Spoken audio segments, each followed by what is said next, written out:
Today's topic, 4 ways that high-income families can pay for college. A very popular topic amongst the physician community that I work with day in and day out, but this is a very popular question for many high-income professionals. As we start to prepare to send our children to college, unfortunately, or fortunately, depending on how you think of it, that higher income can really limit what you're going to get in traditional financial aid. So we're going to walk through 4 really practical ways to think about this. Some things to start thinking about now, some things will be more of at that time, but 4 awesome practical ways for you to pay for that wonderful child or children of yours to go get that education of their dreams. So stay tuned. All 4 of those coming up next. First, let's just kind of start with why, right? Why can't high-income professionals just take on student loans, right? If you're watching this as a physician, you're probably thinking, well, I had no problem taking on $500,000 student loans. Why can't my kid or kids? Well, what happens is we fill out this form called a FAFSA form. There's also we've got to break down the other one, the CSS form, but these 2 forms lead to a calculation of EFC, or expected family contribution. And as I always joke with our physicians, our clients, that if you think your child is going to get financial aid, needs-based financial aid, you probably have another thing coming.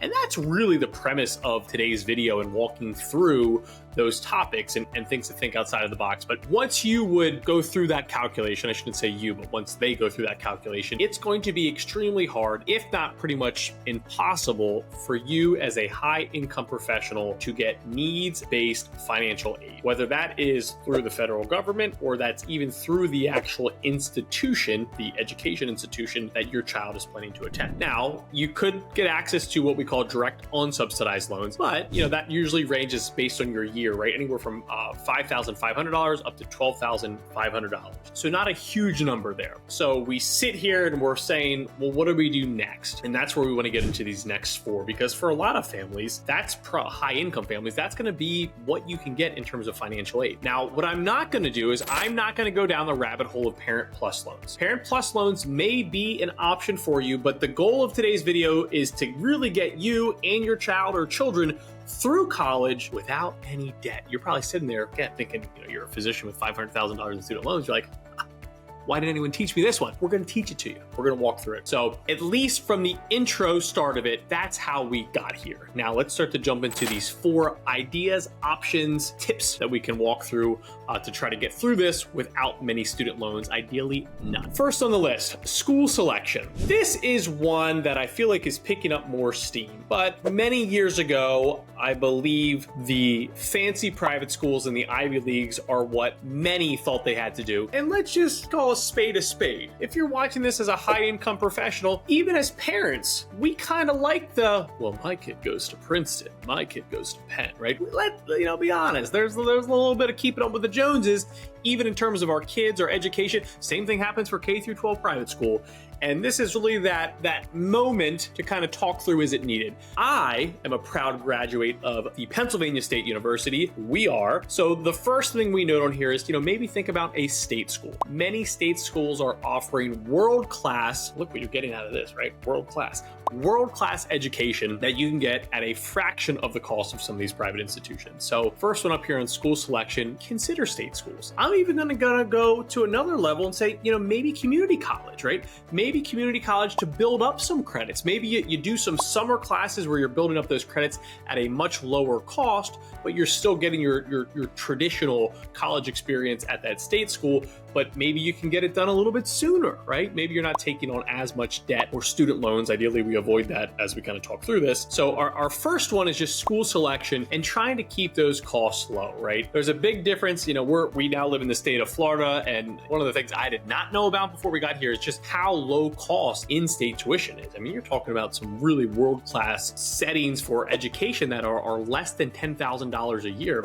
I think University of Florida, I think it's like $8,000 per year for in-state. I think Florida State is right around there. Again, that's just the state of Florida. I know there's a lot of other fantastic state schools throughout this great nation where costs are extremely low, just like that. So first up, school selection, check out state schools, maybe even check out community college, even if it's just to add in some extra credits. But the first way to help pay for college is to keep those initial costs lower. All right, number 2 on our list, our child's contribution, right? One of the biggest things we actually hear from our clients that are doing well, and there's likely a large inheritance coming for their kids, a lot of them try to figure out ways to humble their children. They don't want everything provided to them. They don't want to be, creating that trust fund baby per se. And I think you can set a really important precedent early on right here to say, hey, listen, mom and dad are happy to help, but you also need to put some work in here. And for number 2, that child's contribution can go a long way.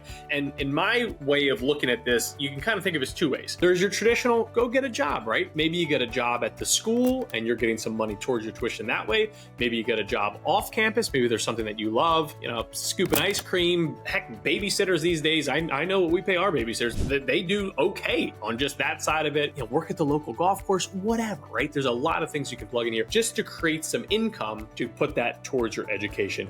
And then on the other side of it, one that does not get enough love, there are thousands, literally thousands of scholarships out there, but you have to apply for them. And not all of them are needs-based, right? Not all of them are needs-based. And I think that's a really important thing to put into play here, is that your child should be able to apply for a lot of scholarships. Most of them, pretty much all of them, are done online today. This is a very tech-savvy generation, right? Sit them down at the computer for a few hours, they could probably apply for 1,000 scholarships compared to, 8 hours at the ice cream shop. So number 2 on the list is make sure we're preparing our kids to actually contribute, whether that's through working and then putting that money towards the tuition, or even applying for some of those non-needs-based scholarships then put towards their education. All right, number 3, college savings. This one probably jumps back to mom and dad for the most part here. Maybe grandparents played a role in here, but thinking in advance about college savings. The most common, I think, we plug in here is the 529 plan, which I'll get into in a second.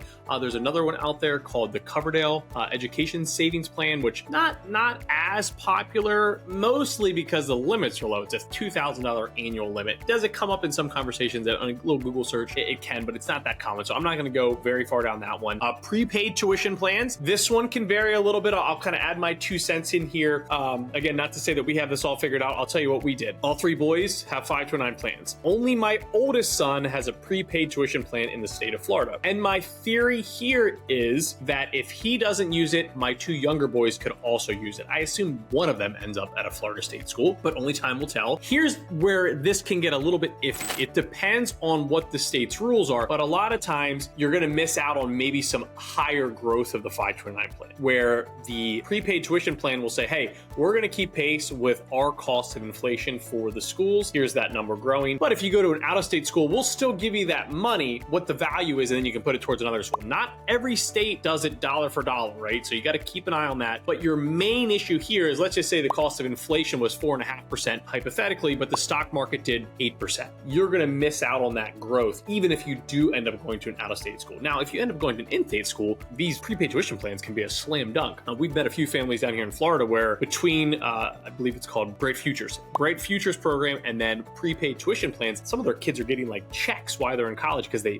overfund it. So when utilized properly and it all works out great, prepaid tuition plans can be good. My usual default mechanism is lean towards the 529 plan because it's more versatile. And outside of that, we'll even have our clients maybe look to open up some form of a taxable account. Now, it's not perfect, right? With the 529 plan, with the prepaid tuition plan, it's all compound interest internally, right? It's occurring there. You're not paying taxes on it. With the taxable account, you are paying taxes, right? You're going to get that 1099 every year. We'll usually also open it in the parent's name. You could argue UTMAs and UGMAs here. We always get a little bit nervous there because, again, at the age of majority, the kid gets that money no matter what. So we do sometimes even look at a taxable account. The reason why we'll like a taxable account is, what if they were on track to possibly overfund, or they just want more flexibility? And, I'll say the wedding, right? They want to pay for their child's wedding, or they want to help them with their first car, or their down payment on their home. This can all be done through a taxable account, where the 529 plan is really pre-built for education. Now, that's only comes into play when our clients are pretty much either a little bit nervous that they're going to overfund it, or we look at them like, no, you're actually like really on track to overfund this thing. But if you're watching this and you're just getting started with, hey, how do I start to save in advance? I would really be looking towards that 529 plan.